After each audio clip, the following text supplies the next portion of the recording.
उत्तर प्रदेश की राजधानी लखनऊ का सेंट्रल जेल साल 2019 तारीख 29 जून इस दिन पैरोल पर जेल से निकले कैदी को लौटना था। 14 दिन की पैरोल पर जाने के बाद जेल प्रशासन को भी उसके लौटने का इंतजार था। तभी जेल प्रशासन को लोकल पुलिस से एक सूचना मिलती है। सूचना थी कि उस कैदी की मौत हो गई है।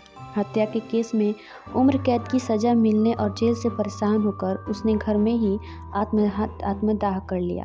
लोकल पुलिस ने बताया कि कैदी ने एक सुसाइड नोट भी छोड़ा है। हैंडराइटिंग भी उसी की है और मौत की वजह भी बताई है। इसलिए अब उसके शव का पोस्टमार्टम कराकर केस को बंद करने की तैयारी है। ये जानकर जेल प्रशासन भी उस कैदी के केस को बंद करने के लिए लोकल पुलिस के फाइनल रिपोर्ट का इंतजार करने लगा। जिस कैदी की मौत हुई थी उसका नाम था राजेश परमार। उम्र तकरीबन 34 साल। वो मध्य प्रदेश के भोपाल के नीलवड़ एरिया के हरिनगर में रहता था। इस पर साल 2014 में एक हत्या का आरोप था। उसी केस में इसकी गिरफ्तारी हुई थी। साल 2016 में उसे कोर्ट ने आजीवन कारावास की सज़ा सुनाई, जिसके बाद से वो जेल में ही था। उसी समय राजेश के पिता की मौत हो गई थी। इसी वजह से उसे 14 दिनों की पैरोल मिली थी। इसलिए 15 जून को वो पैरोल पर बाहर आया था। 29 जून को उसकी पैरोल ख़त्म होने वाली थी। इस वजह से उसे हर हाल में 29 जून को जेल में लौटना था। लेकिन 29 जून की सुबह ही उसके घर से आग की लपटें निकलने लगी थी, जिसे देख आसपास के लोगों ने पुलिस को सूचना दी।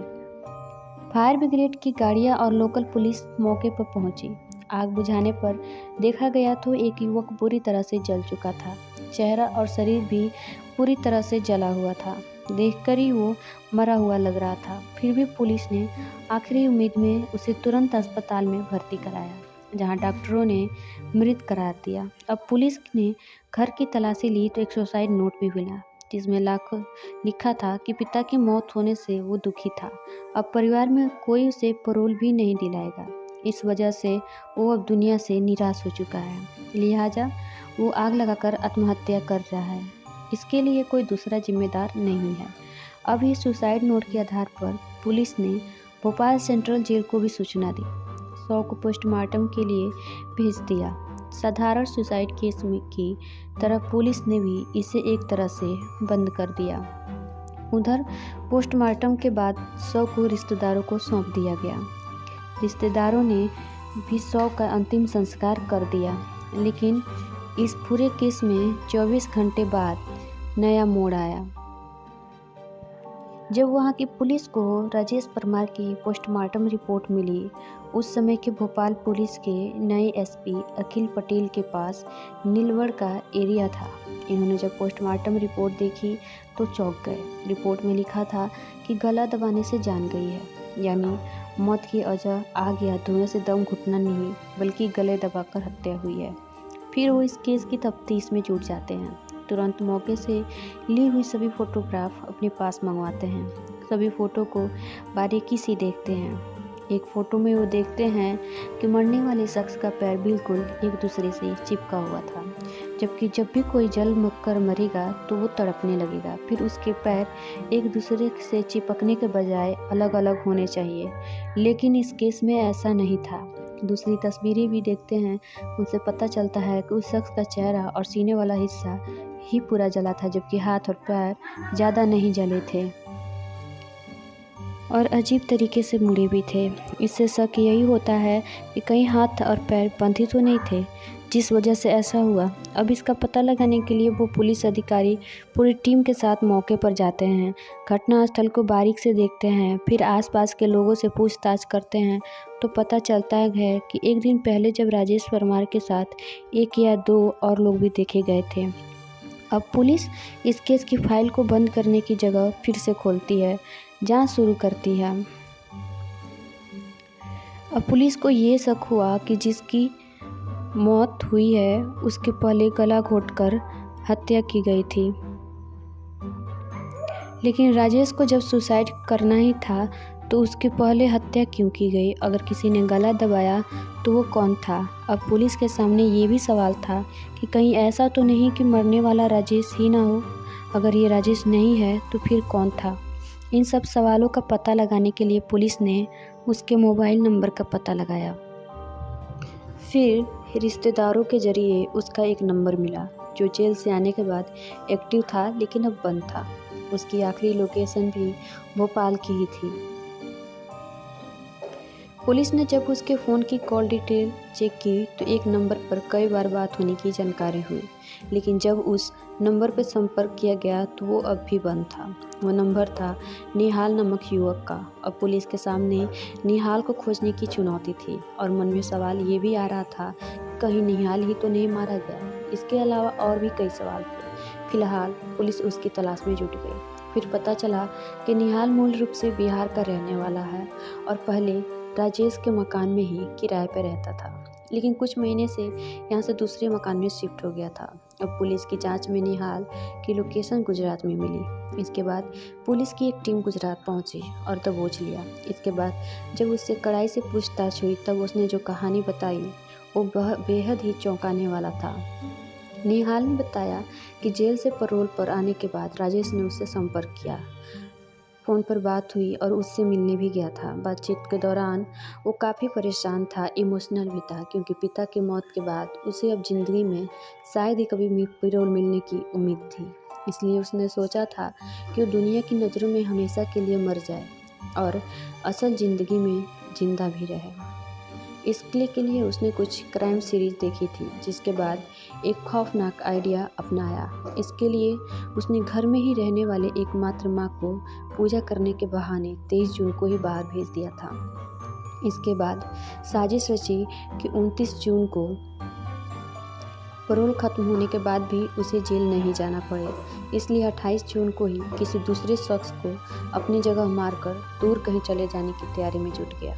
इस काम में मदद के लिए उसने मुझे बुलाया, लेकिन मैंने साफ मना कर दिया। इसके बाद उसने 1 लाख रुपए का लालच दिया और कुछ पैसे एडवांस में भी दिए, इसलिए उसके झांसे में आ गया। इस तरह 29 जून को पैरोल खत्म होने से ठीक एक दिन पहले यानी 28 जून को ही हम दोनों की मुलाकात हुई।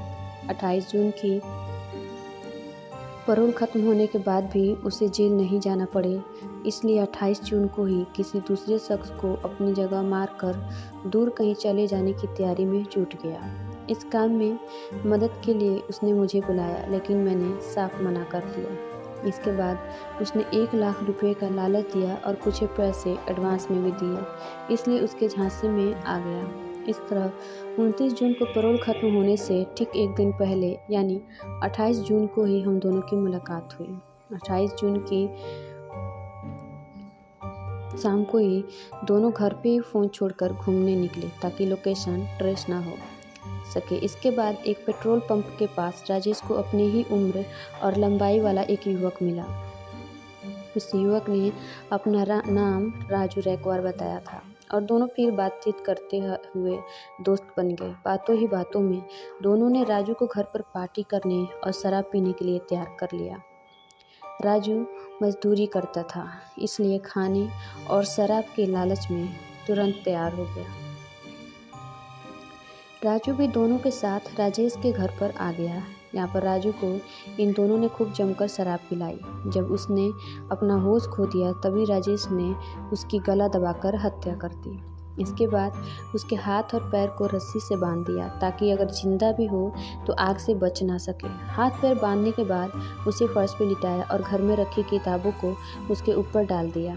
फिर राजेश ने खुद ही एक सुसाइड नोट लिखा और उसे कुछ दूरी पर रख दिया ताकि वो सही सलामत पुलिस को सुसाइड के सबूत के रूप में मिल जाए। इसके बाद दोनों ने बाइक से निकाला हुआ पेट्रोल भी डाल दिया ताकि आग से पूरी तरह से जल जाए। क्योंकि घर का दरवाज़ा बाहर से बंद होने पर साजिश का शक हो सकता था, इसलिए दोनों ने घर के दरवाजे को अंदर से बंद कर दिया और छत के रास्ते बाहर निकल आए। इसके बाद खिड़की से माचिस चलाकर तीली को अंदर फेंक दिया। इस तरह जब आग की लपटें बढ़ी गई तब दोनों एक साथ वहां से फरार हो गए थे। साजिश के तहत राजेश ने निहाल पुलिस को पूरी कहानी समझ में आ गई थी, लेकिन जब तक राजेश आंखों के सामने नहीं आ जाता तब तक जांच अधूरी ही थी। अब पुलिस को ये यकीन था कि आज नहीं तो कल राजेश किसी भी तरह निहाल से ज़रूर संपर्क करेगा। राजेश भी निहाल का एक पुराना सिम कार्ड ले गया था। इस तरह अगले ही दिन आखिरकार राजेश का फ़ोन निहाल के पास आ ही गया। पुलिस की मौजूदगी में निहाल उससे बात करने लगा। राजेश ने वहाँ के हालात के बारे में पूछा कि कुछ गड़बड़ तो नहीं है, तो निहाल ने बताया कि कोई गड़बड़ नहीं है, पुलिस को कुछ पता नहीं चला। इसके बाद राजेश ने कहा कि चेन्नई में उसे कुछ मदद चाहिए, अगर कोई दोस्त हो तो बताना। इस पर निहाल ने कहा कि वो उसे जल्द ही बताएगा। इसके बाद फ़ोन कट हो गया। अब पुलिस ने भी राजेश को पकड़ने के लिए पूरी फिल्मी कहानी रची। इसके तहत पुलिस के कुछ लोगों को चेन्नई भेजा और उन्हें लोकल बनकर राजेश से मिलने के लिए बोला।